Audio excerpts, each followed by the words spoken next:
बस बस बस बस बस ठीक है भाई मन्या मन्या मन्या। अस्सलाम वालेकुम नादरीन, की हाल चाल है? ठीक हो? हाँ जी नादरीन, अज इस फोर्ट 46 का हाइड्रोलिक चेक कराओ। ये बंदा आंदा मेरे ट्रैक्टर का इंज हाइड्रोलिक के आ हूँ बेर ना फट्टी पा के तो इस हाइड्रोलिक चाहना है तो बेवकूफ़ी। बहरहाल असते हम बाकिया भाई थोड़ा हाइड्रोलिक तुम चेक कराइए भाई। अगर तो हाइड्रोलिक के जिंद हो तो ट्रैक्टर अपना अग्गा चेसी गया। हाँ जी नादरीन, हम संगोल पाए गया बेर नू फोर्ट 46 का 79 मॉडल होने चवाऊ है। 4600 चलो फट्टी चाओ।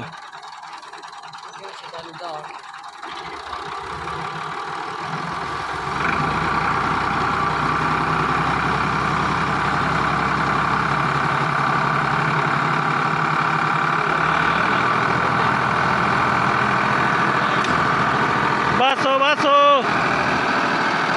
बस बस बस ठीक है भाई मन्या मन्या मन्या मन्या।